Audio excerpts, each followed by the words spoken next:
If you've been feeling stressed, overwhelmed, feeling like there's not enough time, or if you've been struggling with money or your health or relationships, I'm going to show you in this episode that by shifting just one thing, you can literally unlock an entirely new life. Not in decades or years or even months, but literally within minutes. I'm David Barron. I've spent the last decade studying neuroscience, spirituality, behavioral psychology, and human evolution. I went from broke and feeling broken to building a $40 million business, a podcast with over 1 million listeners a month, and a business and life I love.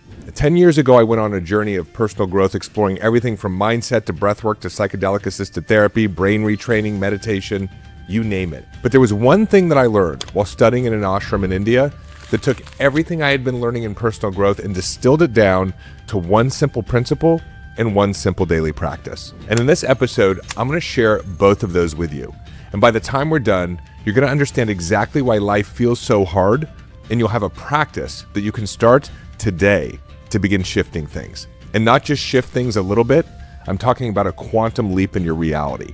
So let's get into it. Guys, a little over 10 years ago, I dragged my wife to India. I was in so much pain and suffering. I had done all the personal growth events, the Tony Robbins events, the Brendon Burchard events, the Landmark series. I had read all the books, Wayne Dyer, Napoleon Hill, Neville Goddard, but I still felt stuck. And so a friend of mine had this major breakthrough at this place in India. And so my wife and I decided to go. We spent an entire month learning, doing exercises, breath work, very specific meditations. And about 3 weeks into this experience, one of the monks said something, and it was like a switch was flipped in my brain. And even when he said it, I was like, yeah, I already know this and I understand this. But because all the work that I had done up until that point, because of the setup of this ashram experience, he said it and I heard it totally differently. And this is what he said. He said, David, all suffering is a result of your own thinking. And I was like, yeah, that makes sense. I know that my limiting beliefs, my traumas, my stories, they are what are creating my stress, my anxiety, my overwhelm. I know that.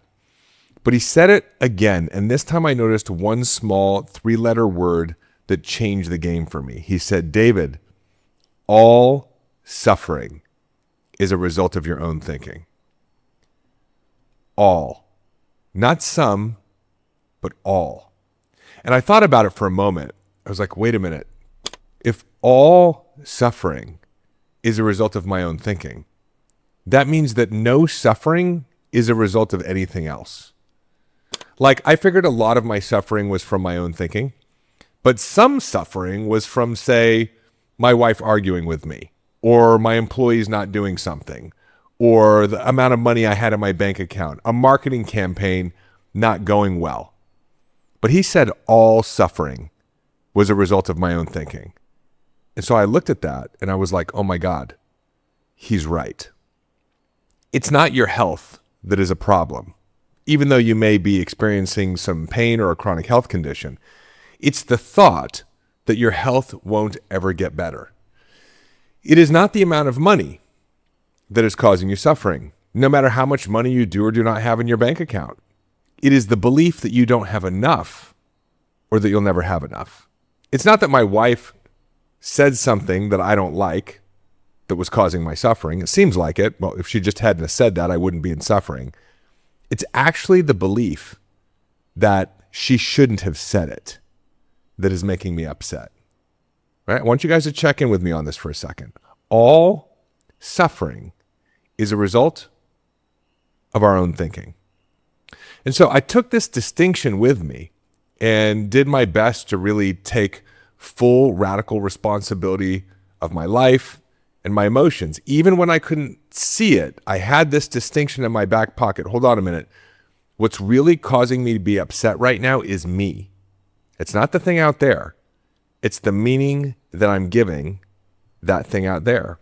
That anytime I'm feeling a certain way, it's not because of the thing I think is causing me stress or anger or worry. It's my thinking.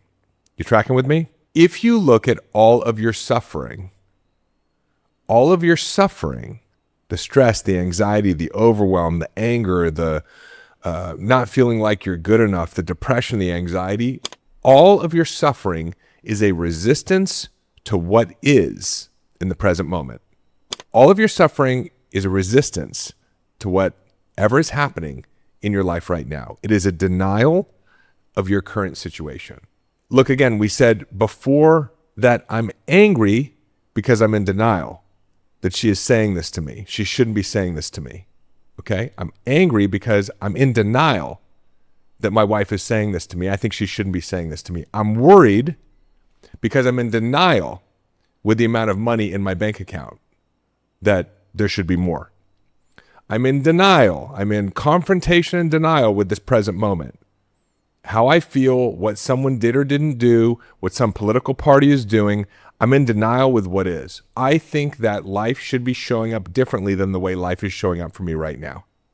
So all of your suffering is not just caused by what you think or believe. It is also your conflict with what is actually happening in the present moment. You believe that this should not be this way. It should be different. And I have to get from where I am right now, this present moment where there is something that I am in denial of, this situation that should not be over here, to over there into a different situation. And I want you to realize that this is very dynamic, wanting what is to be different than what it is, and how often it plays out all day long for you. In other words, it's the same denial, just a different circumstance every single time. Might be 100 different examples, right? This person shouldn't be taking so long to order at Starbucks. I'm going to be late. They should be faster, and time should be different than it is. But it's the same play that your mind is running over and over and over every single time. One of the great modern mystics, Eckhart Tolle, wrote a best-selling book that maybe you've read, changed my life, called The Power of Now. He says in it that the great tragedy of human existence is that all that exists is the present moment. And as humans, we fill the present moment with the desire to be somewhere else other than where we are. And so in that, we miss our entire lives. We are always wanting to be somewhere other than where we are right now.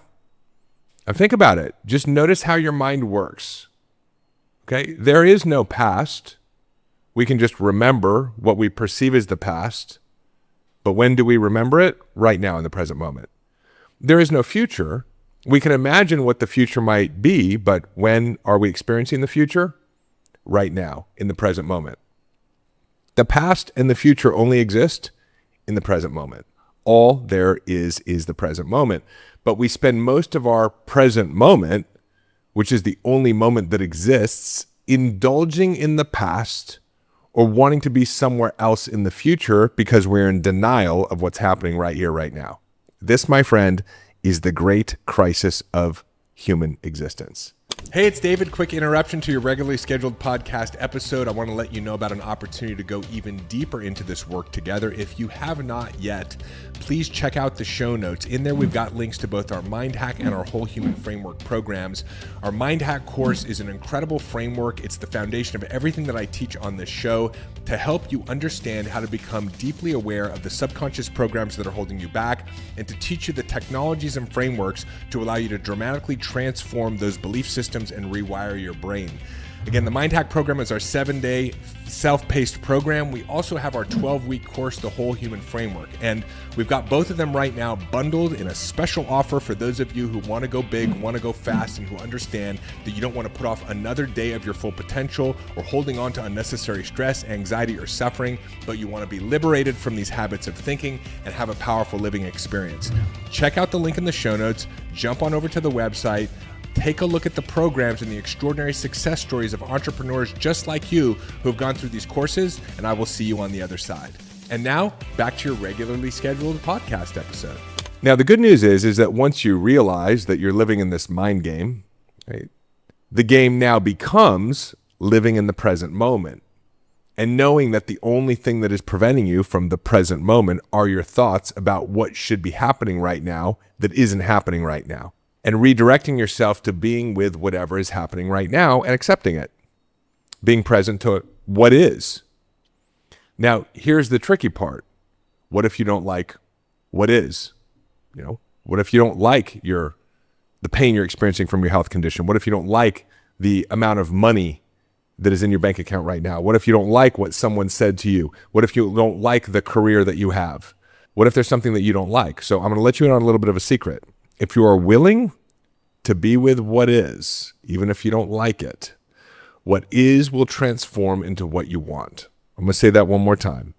If you are willing to be with what is, even if you don't like what is will transform into what you want.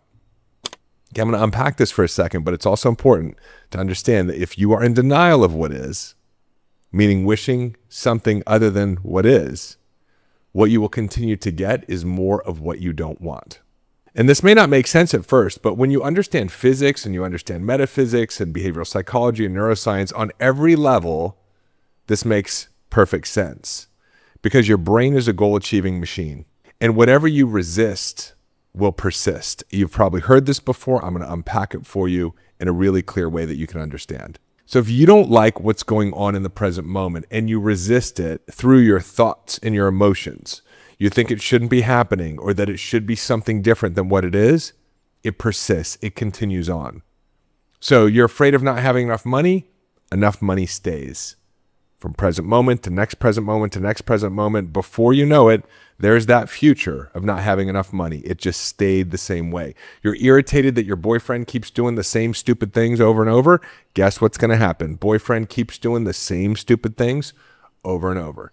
You think that the government or this political party or those people shouldn't be doing what they're doing or should be doing something different. Guess what? They keep doing the same thing. Whatever you stand against, you are actually standing up. And it'll maintain itself. When you are in denial of the present moment, what happens is you focus your energy and your attention on the problem, and this feeds the problem. And it maintains the problem. And that's why nothing changes. See, it's the present problem becomes your future problem because all you have is the present moment. So the more you resist it, the more you say in this moment, I don't accept it, I don't want this, then this persists in your present moment. And those present moments stack up into what feels like a future, and you've got the problem forever and nothing changes. It's important for you to understand that your focus is a honing of your soul, of energy into a perspective. Your focus is your attention. And if there's anything that you are that is eternal, it is your attention, your focus, your consciousness, your soul. So where focus goes, or in other words, where you place your attention or your soul, energy flows. And everything is energy.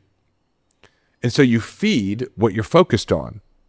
And when you are in denial of the present moment, which is the only cause of all of your personal suffering, despite how many ways it can show up, you keep yourself locked into the problem, and the problem persists from one present moment to the next. Now, what's interesting is when you accept what is, you say, hey, I don't like this, but it is the way it is. I'm not in denial of it. Not my preference. I want something else. But I get that this is the way it is. In this moment, what happens is you relax around the problem. You let the problem go through acceptance of what is. You see that? Can you feel that? You just say, hey, I don't like it, but it's here. And I understand that it's here. And I'm not going to deny reality. I accept that it's here. I want it to be different, but I accept that it's here. You loosen your grip on the problem. You move into non-resistance to the present moment. And when you do that, you give the present moment space. And in that space, the present moment evolves. The problem passes. The solutions come. And life begins to flow through your presence. I'll say that again. When you are present to the present moment, you bring your presence, you bring your soul to the present moment. You create space, you bring energy, you allow life to flow through and transform your present moment through your presence. New ideas, new people, new solutions, new intuition, coincidences, synchronicities, they flow into that space called your present moment with your presence there, where you've relaxed around the problem. And what's really incredible is that those changes that occur will streamline intelligently and automatically into producing the desires that you have. What you want has already been recorded. God has heard your order. The universe has got you, but it cannot respond as long as you keep locking down on your resistance to the present moment, the denial, the suffering. The moment you relax, the present will transform in alignment with the desires you have. This is the game, guys. You have to know that problems will come, but solutions are right behind them. You have to get that whatever is happening should be happening as much as you dislike it. How do we know that it should be happening? Because it is. Because that's called reality. Think about it for a moment. We argue with reality hundreds of times throughout the day. And this is what's actually keeping us in suffering and keeping us stuck. Look, the discomfort is inevitable. Things are going to show up that you don't expect. Problems are going to be there. But the suffering is optional. And remember, all suffering is a result of your own thinking, and more specifically, your denial. You're arguing with the present moment that it should be different than the way that it is. So next time something happens that you don't like, here's a suggestion. Just say, I don't like it, but it is what it is, and I accept that. It can be no other way.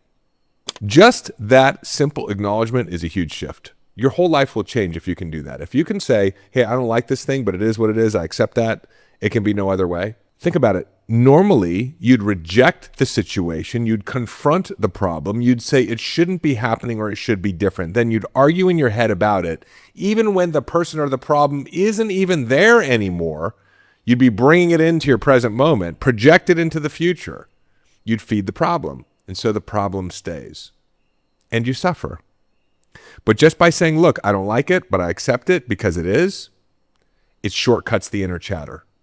Because the inner chatter is about denial of the present moment. So as soon as you accept it, the inner chatter stops. And that, by the way, is huge. It is a change in the way you function. It is a shift in your brain. It is an evolution of your nervous system. And it creates the space to let life flow, to let the solution flow. And it steps you out of suffering. So you get to have it all. Less suffering in your present moment and more space for life to create what you want. Super simple, right? But it is a game changer. This is the practice that changed my life. And I wanted to be able to share it with you. So do me a favor, for the next 24 hours, see if you've got the capacity to notice when you start arguing with reality and say, hey, you know what, reality, you win. This is the way it is supposed to be. I don't need to know why. I accept it. I don't like it, but I accept it because it is what is. And see how that shifts your day. Watch as the space gets created and solutions start to emerge in areas of your life or your business or your health, your relationships, your bank account that have been stuck for years. And hey, if you love this episode, do me a favor, don't forget to subscribe. Like the episode, leave me a comment or rating or review. Totally helps out this show. And you could pay it forward and share the episode with a friend or someone who really needs to hear it. And by the way, if you really want to master yourself and create powerfully in your life, you want to get into this practice with us, jump on over to davidbear.com. There's a link in the show notes. You can check out our digital course, Mind Hack, or the bundle we have right now with the Whole Human Framework. 2 incredible systems we've created to help you go beyond self-awareness, rewire your brain, and re-engineer your reality. It doesn't have to be as hard as you're making it. And by the way, it's also not a do-it-yourself project. We do it together. Thanks for being here with me today. I love you so much, and I will see you in the next episode.